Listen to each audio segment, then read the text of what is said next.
Hey everyone, happy Friday. Welcome to another episode of Day in the Life of Vintage Classic Specialist. This is the show where we talk about what we did today in our little VW Restoration shop here.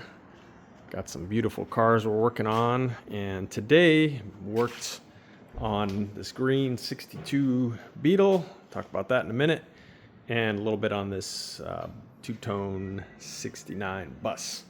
So why don't we start with this guy? So if you saw the thumbnail, you know what I'm about to talk about, and that is the interior of this car, which I have finally finished. So it's hard sometimes when there's so many bitchin' cars here to decide on any given day what to work on. Been kind of focusing on that one lately, and Rafa's been focusing on this one. This is almost done. This is almost done. That's done, etc. Anyway, so I hadn't worked on this one for half a week maybe. I'm not even sure. But finally just dove in and did what I had to do here interior-wise. And so one of the things that I did was I wired in the seats. Now, that's not something that you normally have to do on, of course, a classic Volkswagen. But if you're new to the channel, these are seats that the owner acquired, which are full power seats out of a BMW. And don't ask me what BMW, because I don't know. Anyway, so originally they were black vinyl, and so we sourced some charcoal vinyl here that was very close to the existing door panels in the car, and went ahead and perforated the centers here for better breathability. Really makes a big difference when it's hot out, as you can imagine. And then we deleted the headrests, and so needless to say, these did not just bolt right into a classic Volkswagen. So I made some adapters, which you can you can kind of see those posts there that I made.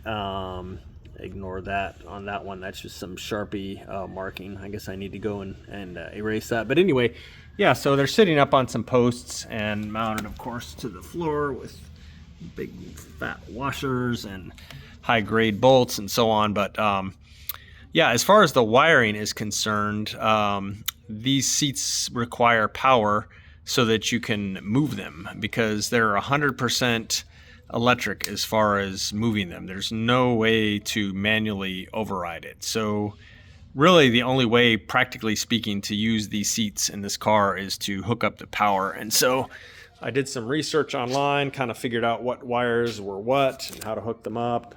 Did a lot of bench testing. If you follow the channel, or you've been following the channel for a little while, you probably saw me talking about that previously. But yeah, it turns out they're actually pretty simple to wire. They both just need power and ground, and it's a matter of figuring out what terminals that goes to on the connector. So yeah, I went ahead and did that. Let me show you guys here. So it's all wired in now so that the seats are powered up when the ignition is on. So let's check this out. So there's the ignition. See idiot lights doing their thing. And so yeah, pretty much this is, of course, forward and backward, and the seat can tilt like that.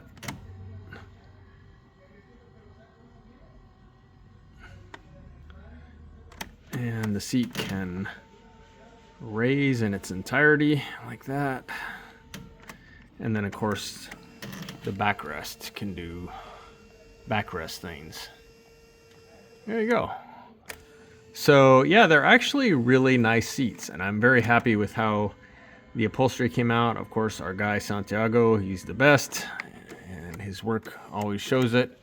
So I went ahead and wired those in. I'm going to pause this for a second so you're not waiting for me. I'm going to move this seat as far forward as it'll go and tilt it so that I can show you some wiring in the back. So hold on one second. Okay, there we go. That's all the way forward and all the way tilted, moved forward and tilted forward. And so that gives you some access to the back. It's not great. You know, there's no back seat in this car, so nobody's going to be riding back here anyway. But I did want to show you what I did with the wiring back here. As you guys know, if you follow the channel, we love wiring. I know it sounds weird to say, most people probably don't love wiring, but we really like it, and we like to do nice and neat. So here's what I did. So the wiring, I can get my other arm in here. Yeah, so the wiring that I did is this little terminal strip here and this relay, and all the rest of the wiring I did not do. However, so what I wanted to do is this yellow wire right here is the power for the air ride system. So the compressor, the brains, etc., all this for that. So this is just basically, I don't think this really draws any power. I think it's probably more like a relay on the air ride system. But nonetheless, I wasn't really sure what the power draw of this is. And then these two are the left and right front seats, their power. And so again, I didn't really know how much power any of this stuff draws.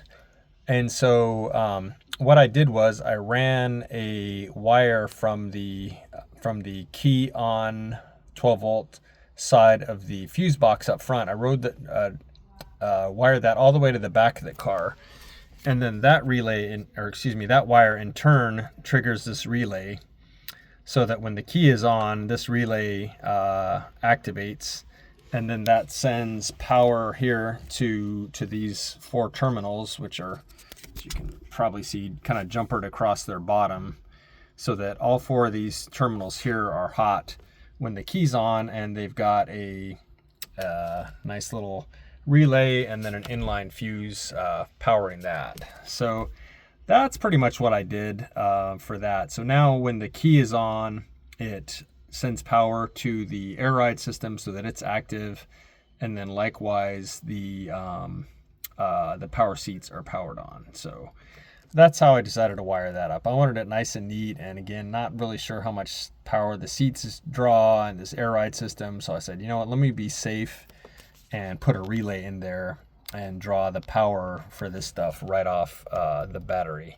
versus off, you know, some little fuse way up in the front of the car on the stock wiring system. So that's pretty much how I did that.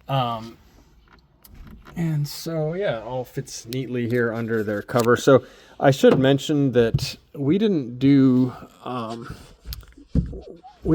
this upholstery like in the back of the car. We didn't do this, I guess Loops is the shop that was building this car previously. So they actually did a really nice job on this upholstery, including the rag top and everything.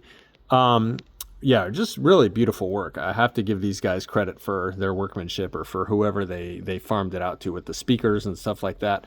Not really my style, these huge speakers and all this custom stuff, but I can definitely appreciate how nice this work is. Super, super nice.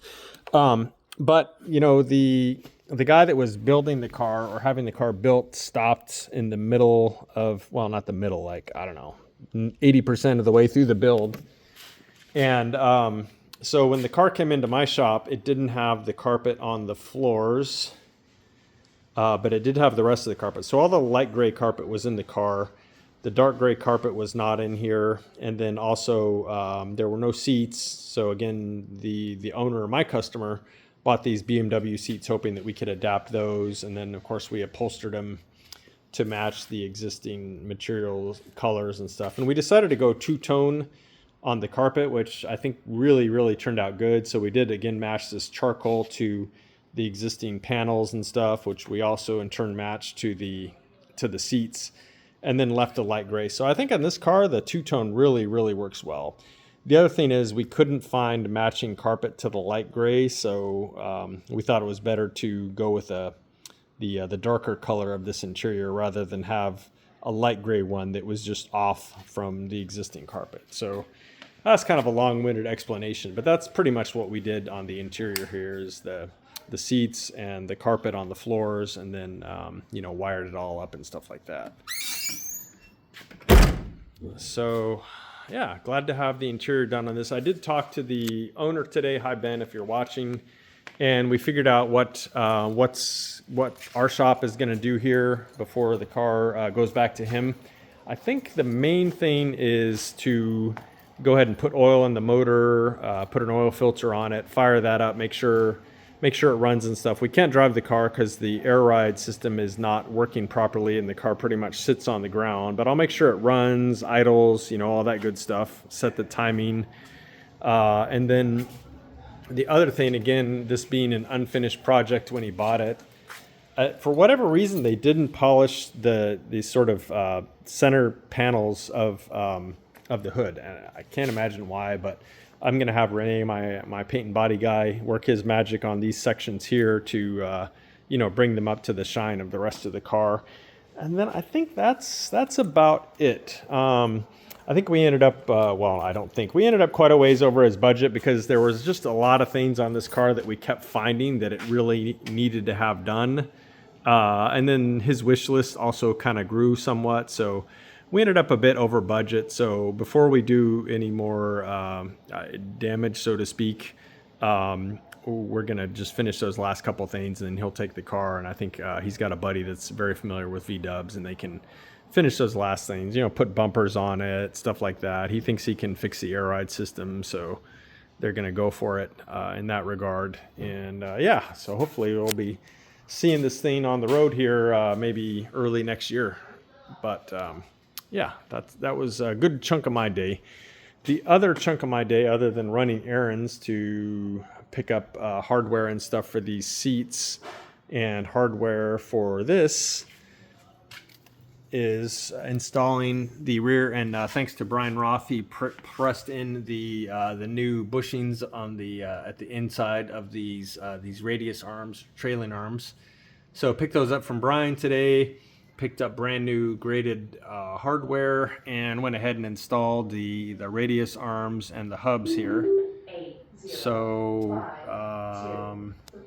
let's see. Yeah, I think that's pretty much what happened on this one today. Just kind of at the end of the day, I wanted to knock a few things out on this. Renee did actually paint the front beam, the steering box, a whole bunch of stuff for this car today. So probably next week we'll start putting on the front beam and assembling it. And the steering box is painted, the front trailing arms, all that stuff. The other stuff for the front is back from powder coating, so it's pretty much all ready to go on. And yeah, so I believe that is it, guys. I will be in tomorrow for probably about half a day, so please be looking for an episode this weekend, and maybe I'll do an update on one of these other projects as well, and see if I can have something for you guys on Sunday as well. No promises on that one, but for sure we'll do a day in the life on Saturday, so look out for that. Anyway, guys, thank you everyone for watching, and we will see you again soon. Bye.